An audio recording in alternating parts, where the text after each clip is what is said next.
Sometimes as leaders, we think there's no way someone could do the job as good as me. It can be easy to feel like we must have our hands in literally everything for our organization, for our team to succeed. But as we all know, that couldn't be further from the truth. No one accomplishes anything great by themselves. We want to be leaders who are thoughtful, effective, and compassionate. We want to walk slowly through the crowd, as John Maxwell often says. But in the reality of day-to-day life, that's easy to say, but altogether difficult to do. How often do you find yourself running through the metaphorical crowd to get to your next meeting or to your next task? Great leaders delegate. And if you're listening to this podcast, I know you want to be a great leader. And Belay is here to help you do just that. For over a decade, Belay has dedicated itself to helping leaders like you and me accomplish more by juggling less. Their highly vetted, U.S.-based administrative assistants, marketing assistants, and accounting specialists can take the task off of your plate and free you up to focus on what matters most. So to help you, Belay is offering its Leadership Toolkit free to you as our listener. In this resource, you'll learn the necessary steps every leader needs to accomplish more and juggle less. To claim this offer, just text the word Maxwell, M-A-X-W-E-L-L, to 55123 for your free copy today. That's Maxwell to 55123. And in no time, you'll be back to doing what only you can do, leading your business.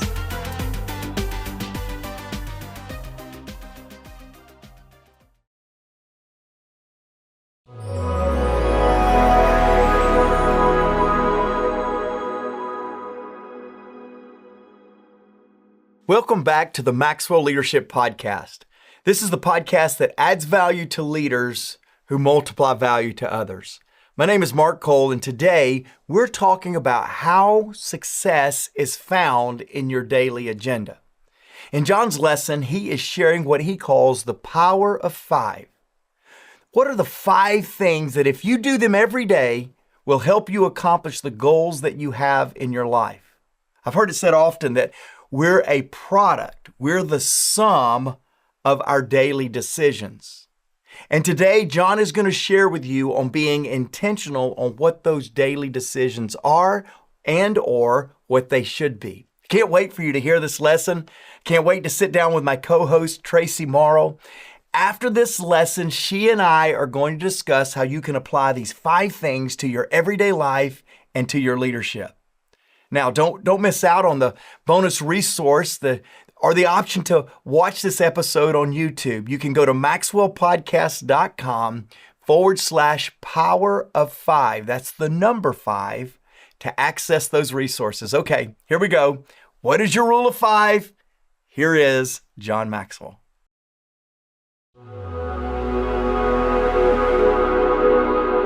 So let me just talk about the power of 5 for a moment. I do a teaching that is life-changing. In fact, I'm going to do it now with you. That when I go into companies and organizations, they often say, just talk to us about the power of 5, because this concept, this principle that I'm about to share with you has life-changing potential. So let me illustrate it. Let me teach it. Let's say that I have a tree in my backyard that I want to cut down, okay? And I have an axe. And every day I go out to my backyard and I pick up the axe and I go over to that tree and I swing just 5 times with the axe, hitting that tree. Put the axe down. Next day, go back out, pick up the axe, go to the very same tree. Do the very same thing, 5 times. Chop away at the tree, put the axe down. Next day, go outside, pick up the axe. You're getting it. Go to the very same tree. 5 times, put the axe down. If every day I go pick up that axe, go to the same tree 5 times, I hit that tree. Let me ask you, What is eventually going to happen to that tree? What is that tree going to do? Eventually, you know the answer. Eventually, that tree is going to fall down. Okay? That's a fact. There's no disagreement at all on that. If I every day pick up that axe and go to the very same tree, and all I do is swing just every day, just 5 times, every day, eventually that tree will fall. Now, when the tree falls determines on the size of the tree. If it's a small tree, well, I don't know, maybe in a couple months the tree would fall down. If it's maybe a big tree, maybe takes 3, 4, 5 years. But we know this. If every day I pick up that axe, I go to that same tree, and every day I just swing 5 times, eventually that tree will fall.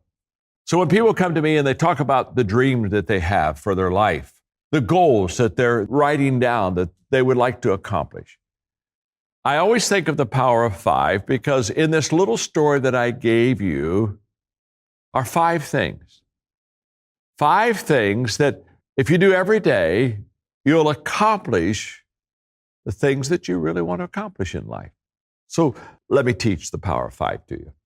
If I want to cut down that tree in my backyard, there are 5 things that need to happen. Number 1 is I need to know what I want to accomplish. In this story, I want to cut the tree down. In other words, I must be very clear on my dream. I must be very clear on what I'm going to be committed to, my time, my effort, my energy, my money. I must be very specific. I must know what I want to accomplish. Cut the tree down. After you know what you want to accomplish, then the second part of the power of 5 begins to play into the game. After I know what I want to accomplish, the second thing that I must do is I must have the right tool to accomplish the task. So what tool do I have in my yard? I go out and I pick up what? An axe. Now, an axe can cut some wood, and so it's the right tool. I go to that axe and I swing 5 times. Now, what makes this swinging effective is I have the right tool in my hand. Let's just say, for example, instead of picking up an axe, let's say I picked up a baseball bat. And I went over to that tree, and I'm faithful, I'm diligent, I'm swinging 5 times. Can I tell you something? The tree's never going to fall. Am I working hard? Yes. Am I faithful, diligent? Yes. Well, why isn't the tree falling? Wrong tool. I've got to know what I want to accomplish, and then I have to have in my hands the right tool. The right tool is essential. And so when people tell me they're working hard, it doesn't do a lot for me unless I know that they're working hard with the right tool. The third thing that has to happen to have the power of 5 occur in your life is you have to take action. You see, if I know what I want to accomplish, cut the tree down, and if I have the right tool to cut the tree down, but let's say instead of, when I go out in the backyard, instead of picking up the axe and going over and swinging 5 times and taking action, let's say I just sat out on a porch and I sharpened the axe and said, boy, this is an important tool that I have, and I sharpen it. Maybe I shine the axe. Okay, now you're getting the picture. You know that as long as I'm sitting on the porch, shining the axe, sharpening the axe, that tree isn't going to fall. You see, I've got to do something with the tool that is in my hand. I've got to take action.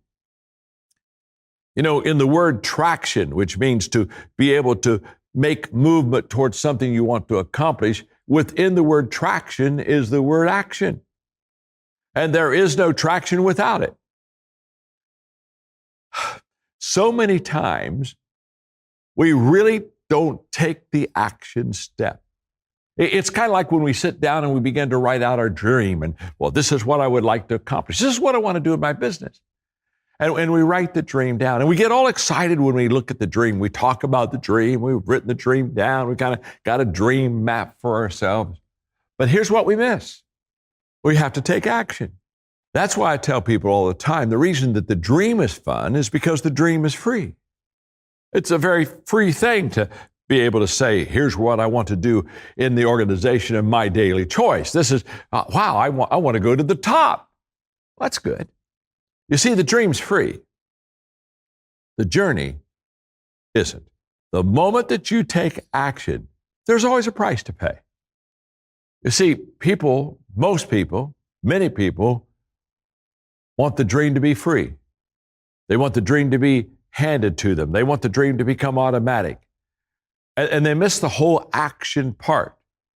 You see, to be successful in my daily choice, you got to take action every day. So the power of 5 says, okay, you have to know what you want to accomplish, have to have the right tool in your hand. You have to go use that tool. You have to take action. And number 4, you have to stay focused. You notice that when I gave you the story, in the story, I talk about the same tree. Every day, pick up the axe, swing the axe, same tree, same tree, same tree. Stay focused, stay focused. Now, what would happen if the second day when I went out, instead of going to the tree that I had chopped away 5 times the day before, I look over and say, well, there's another tree that I need to cut down. So I went over there and hit it 5 times and put the axe. And next day I went out and said, you know what? I think that third tree needs to, I need to cut down that one too. So I'm over to the 3rd tree, and next day I'm over to the 4th tree, and next day I'm over the 5th tree, and I'm just going around, just cutting trees. But none of them are going to fall. I'm not effective. I'm just scarring all the trees in my yard. Now what's happened? Why am I not accomplishing what I need to accomplish? Because I didn't stay focused. You see, a lot of people, they start well, but they get distracted.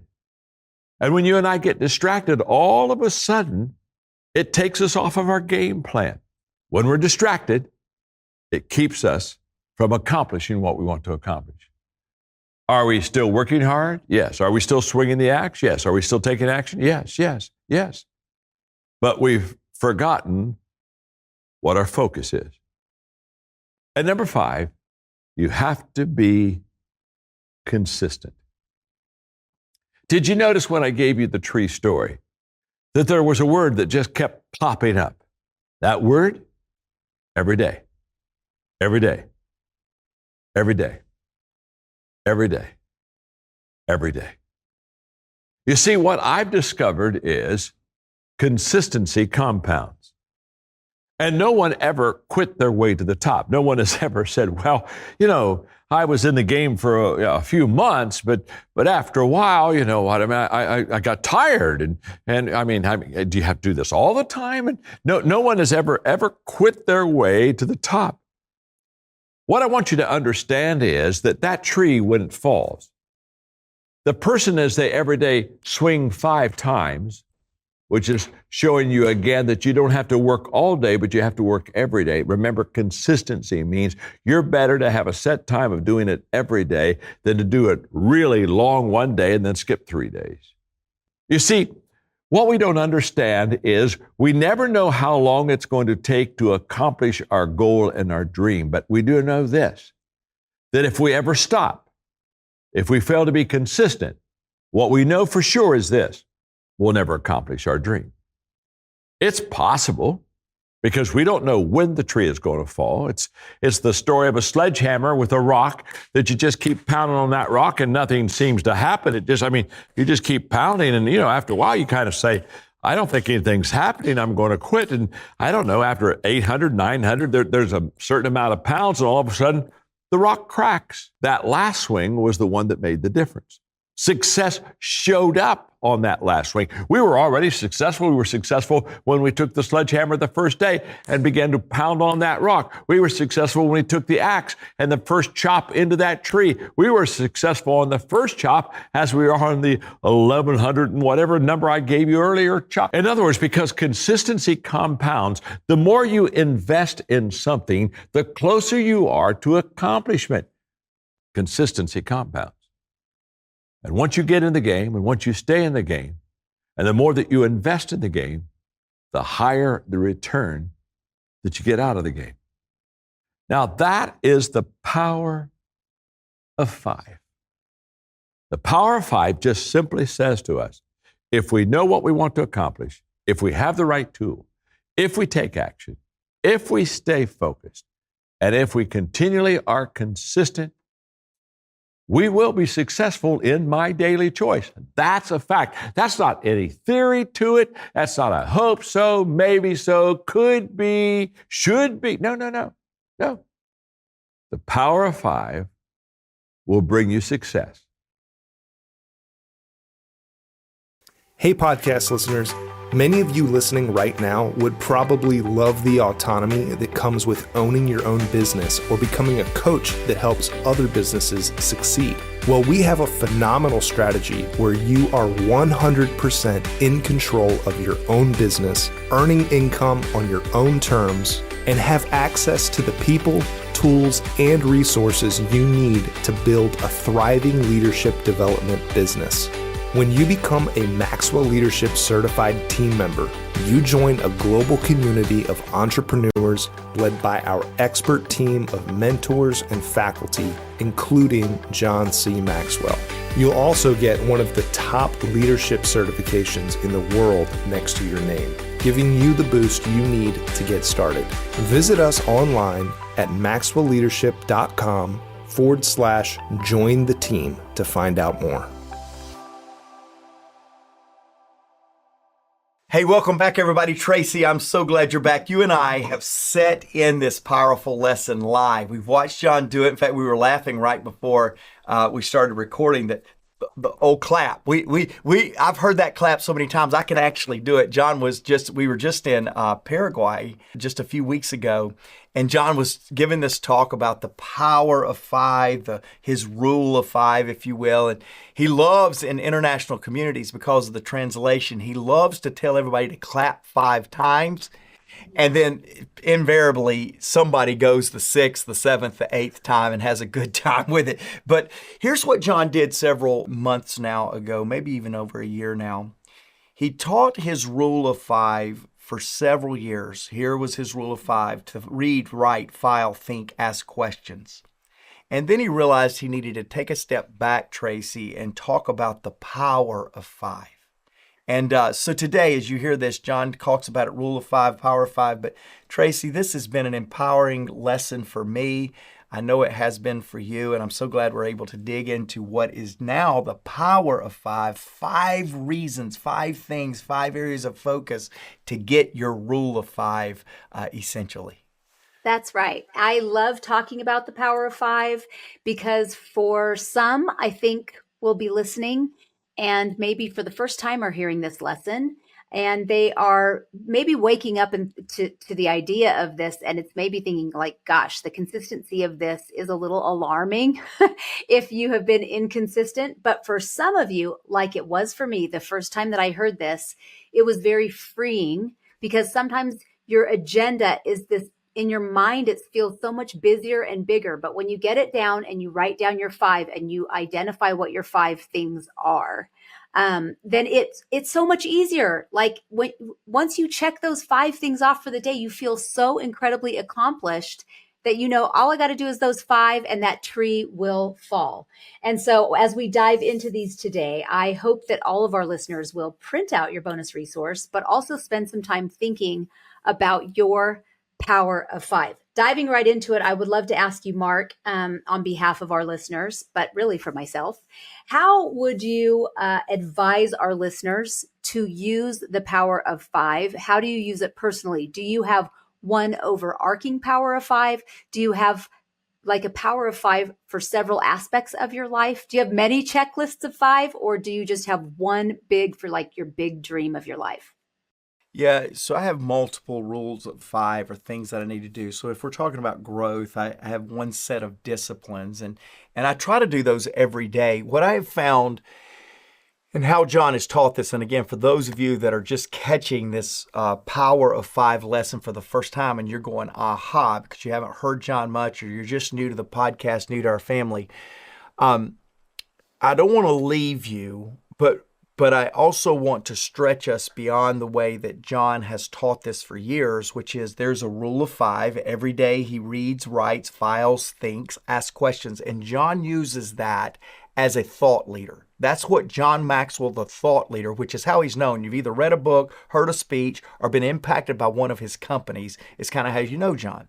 And so John, overarching, when he taught this lesson for many, many years as the rule of 5, he taught it as an overarching every day. This is what I do to stay relevant and to stay creative in creating content that will impact people. As we've taught through it, he's also now taught his rule of 5 for growth. He's taught his rule of 5 for leadership and some of those things. So to answer your question and to really challenge our podcast listeners to do something with this lesson today, I would take an area in your life that you want to sharpen and you want to become, let's say you want to become the top 10%. You want to be in the top number, the top percentage of this particular area. Let's take leadership. If you want to become a top leader in your company, in your organization, in your community, then you need to get a rule of 5 of how you want to do that, how you're going to be effective at that. And as we apply it, as Tracy and I kind of break this on down, what John's talking about, let's identify, which goes right into the first point that John makes. You need to be able to know and articulate what you want to accomplish. That is super important before you even get a rule of 5. And so for me, let's take leadership. Every day for me to be the leader of a very recognized leadership brand, every day I do 5 things. I learn. Every day I have to learn something. I give a report to myself. I'm looking constantly. I'll be looking in Tracy's content right here to learn something so that then I can do number 2, I can apply. Every day I want to learn something. Every day I want to put it into action. Number 3, every day I want to share something because I don't want to be a reservoir. I want it to flow through me. So when I learn something, when I apply something, I now try to share it to others where they will be able to share it. As a leader, every day, number 4, I want to add value. I want people to go, wow, we are better because Mark was in the meeting. Mark was in the room. Mark was on the podcast. I want to add value every day. And then every day, it's very important to me that I want to review. I want to review what I have learned, applied, shared, and add value to so that I can build on it. Because the ceiling of today's impact is the floor of tomorrow's opportunity. And so I must review so that I'm ready to build on what I have done this day or this month or this year. For me, that's my rule of 5. So I love that you've jumped right in and given them an example of what 5 might be. So I'm going to give one of my 5. Mine would be every day I like to learn something. I start out by learning. That might be a couple of different books, might be spending time in my Bible. I like to spend time thinking about what I've just learned so that I can process it and plug it into my life of how that might play out. I like to connect with people and then which leads into the next one, which is sharing what I've learned and then applying what I've learned into my own life. So those would be 5 for me. But there's also the big dream, what he talked about. And so our listeners might be thinking about if they really want to accomplish something in their life, then they might be plugging in like they want to start a business or they want to expand their business or they want to move their family or start homeschooling their children, whatever that is. I'm just throwing out a few of them. You need to know what you want to accomplish. Let's go to number 1. And I love that where he said, and you can review it there in your notes, I must be very clear on my dream and what I'm going to be committed to. And so I believe this step is so huge because if you don't get clear on this, I believe it can derail the entire rest of the process because you can get distracted, which is number 4, or quit, which is number 5, because if that's not crystal clear, you're going to be off the rails in no time when things get hard. It inevitably gets hard, or when you get bored, or when somebody pops up with a better idea on social media that you're like, hey, maybe I should have tried that. If you don't have your blinders on to keep yourself focused. So how important, especially if you, Mark, talking to our CEOs and people who are big picture people, how important is getting this, talk to our big dreamers who are creatives or entrepreneurial, because I'm going to say I have worked with CEOs before who are entrepreneurial, who are creative types, who are popping up with a new plan and and of what they want to accomplish. Maybe it's a big picture thing, but their method of doing it, and maybe that spills over into number 2, which is tools. But it's different every week. It's different every month. They're changing their method all the time. Instead of staying on the course, how important is it to crystallize on that dream to know so that they can commit? Well, I haven't met all of our listeners and all the creativity out there in our podcast family, but I can tell you that I've met a lot of leaders, and I will also tell you that John Maxwell is one of the most creative people I know. Free spirit. He don't understand systems. He don't understand process. He feels confined. He feels like they're a box, and he hates boxes. And yet what John realizes, in the area of your aspiration, in the area that you want to accomplish something great, you better streamline your system, your process, and your commitment to discipline in that area. So for those of you that are the creative type, and we love you, we need you. Thanks for keeping the world bright. We need more of you. I would tell you your creativity is untapped in its full potential if you don't have a systematic way to mine that creativity within you. If you wait for the inspiration to hit and you run into a difficult time in your life, guess what? The inspiration is not going to hit. If you are a free spirit type and you're kind of waiting for the moment and you haven't put yourself in an environment where the moment can strike you, you're losing some of the creativity, and the world is losing it because you haven't tapped into it. So I don't want to let you creative types that feel like John Maxwell that says, oh my goodness, tell me 5 things I got to do and I'm going to buck the system. John says his favorite bumper sticker that he's ever seen is, I know what the rule is, just tell me what the fine is. In other words, I know the rule and I'm going to break it, so just tell me what the penalty is going to be. And I'm probably telling too much on John right here, but he loved that bumper sticker. But here's why. He's a creative type. Don't put me in a box. And Tracy, I'm so glad you asked this question, because creative people out there, if you don't create a systematic way to mine the creativity in you, we're waiting on it to show up. And I think we can do better than that. I think we can intentionally go after it. That's right. And the system is important, because leading to number 5, that consistency is so important. I know we're hopping all over between the 5, but they all lend into one another. And once you've decided what you want to accomplish, then automatically we need to be consistent with these 5, because just hitting at that tree 5 times in one day or 3 days or 3 times a week, it's going to be a much slower, and there's more opportunity for you to be distracted or just give up.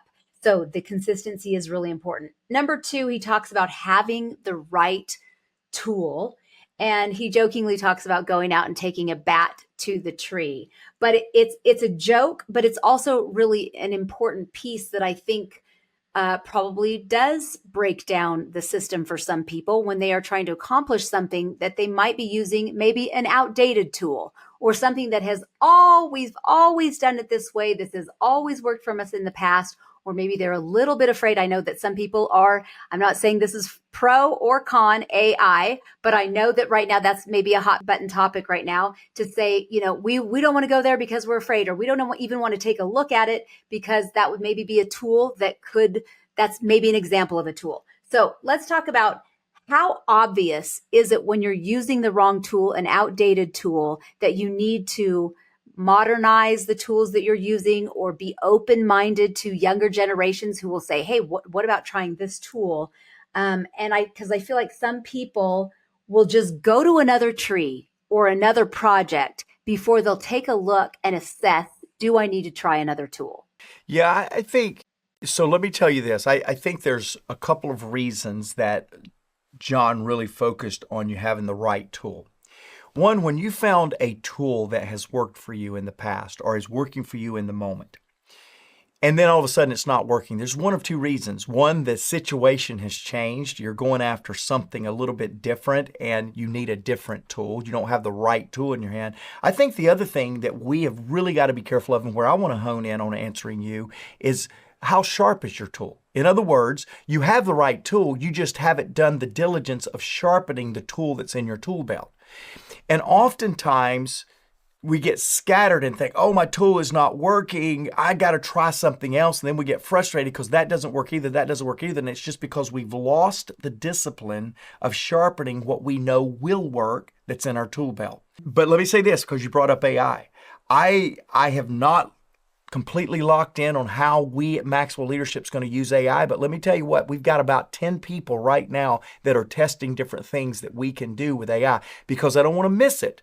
But I don't want to sell out to something that's not proven either. I want to keep sharpening the tool that we know that does work. Right. So, for instance, we're constantly around here at Maxwell Leadership looking for tools to equip people with. We created in John's new book, most of you know this if you're watching by YouTube, I'm holding it up.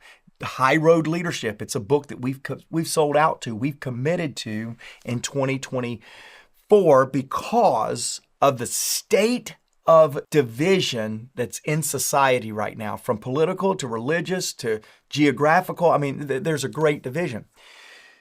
This book is huge. If you haven't got it, I'm going to give you a place to where to get a link and go get it.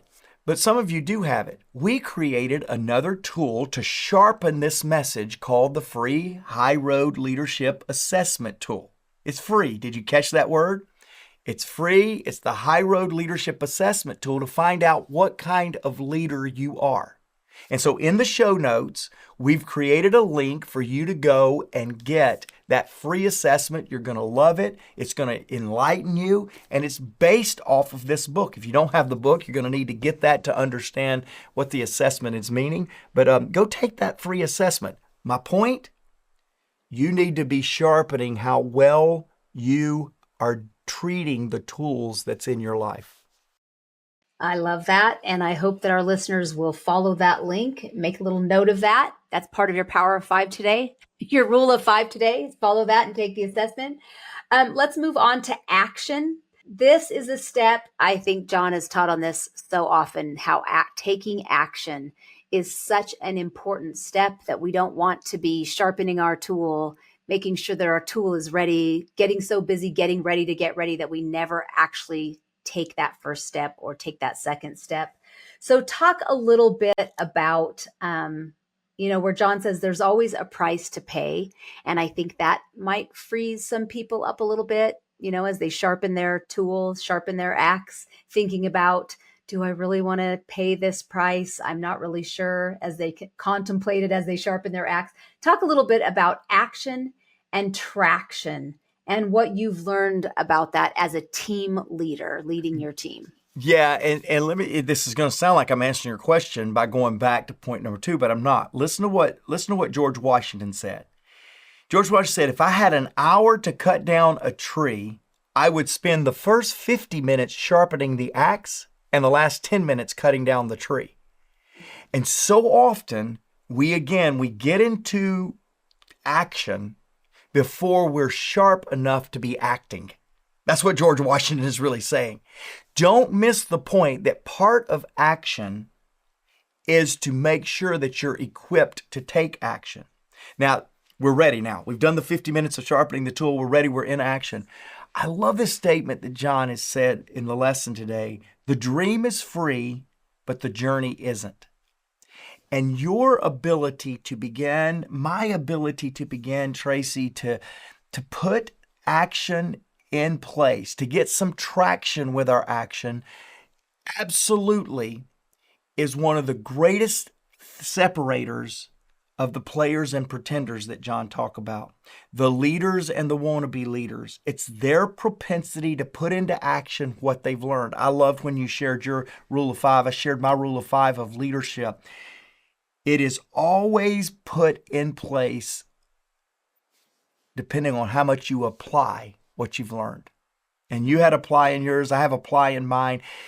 There is a propensity to action that every leader must have if they're going to really, truly make a difference. Too many people are getting ready to get ready. They just spend all their time getting ready to get ready. I'm about to do it. I'm about to do it. Well, quit about doing it and go do it. It's not going to be good the first time. You're not going to be great at it, but you got to get started to get good. You've got to get started to get action. And too many people say, well, I'm waiting to get traction. And I'm going, well, what are you doing up to this point? Well, I haven't done anything yet because I don't feel like it's time to start. You're never going to get traction if you don't start. Get started, and then the traction will come.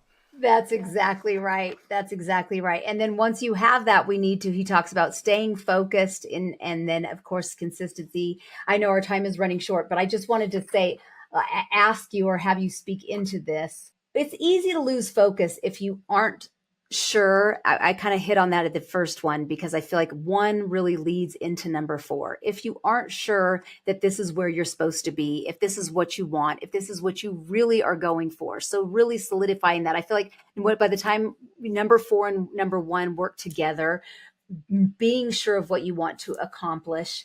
But once you do, I think it's also true to lose focus if you don't have your blinders on.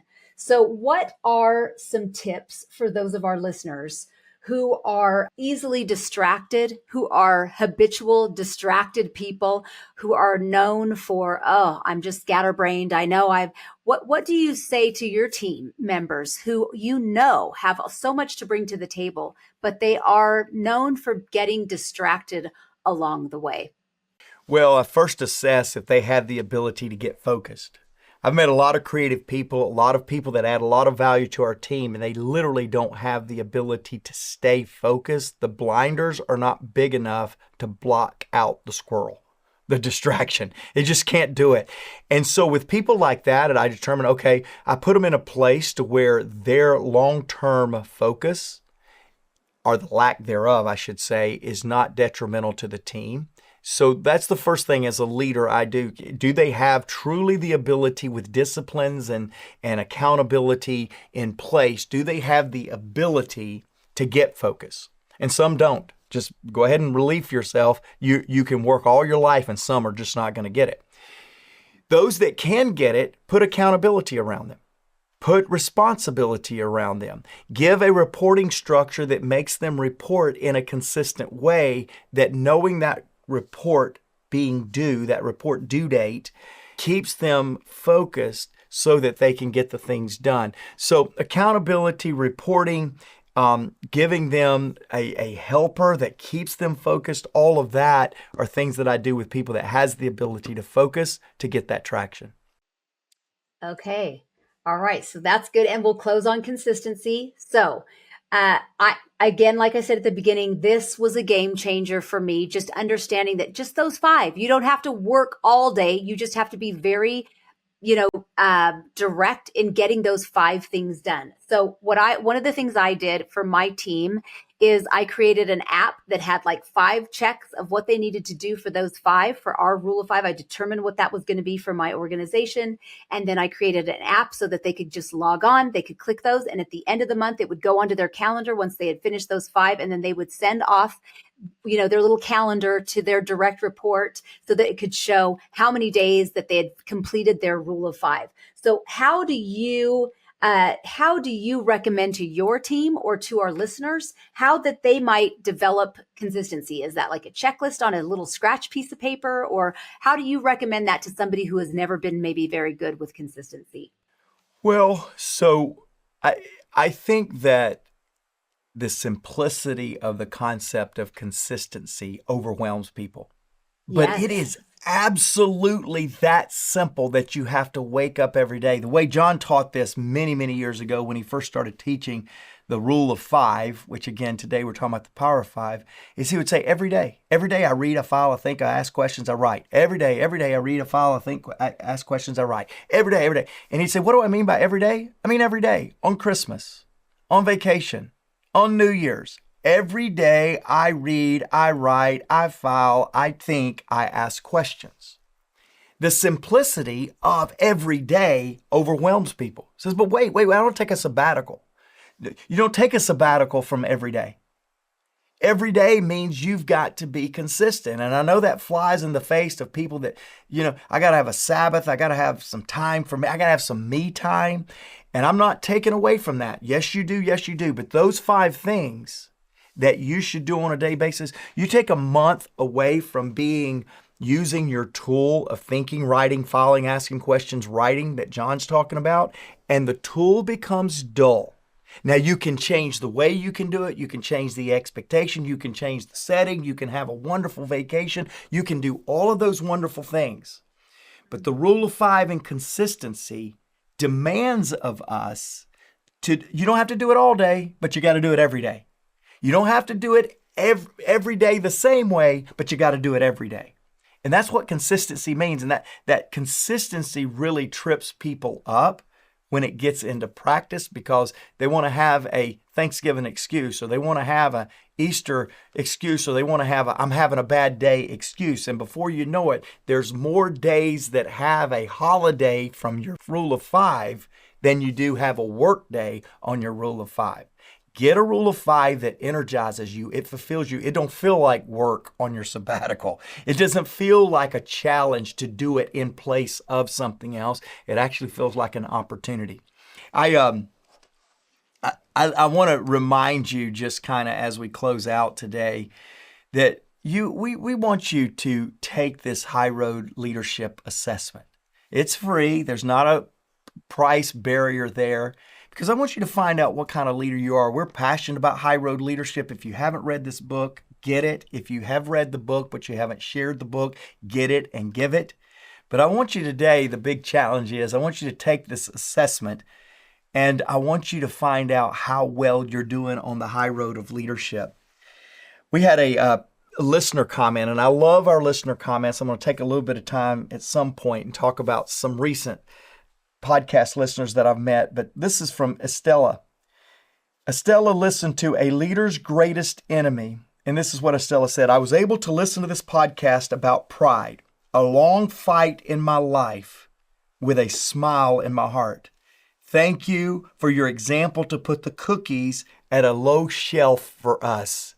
And that is exactly, Estella, that's exactly what we're attempting to do with every one of these podcasts. We're trying to take complex things and simplify them so that it'll make a difference. Why? Because this world has to have some high road leadership. This world needs powerful, positive change, because everyone deserves to be led well.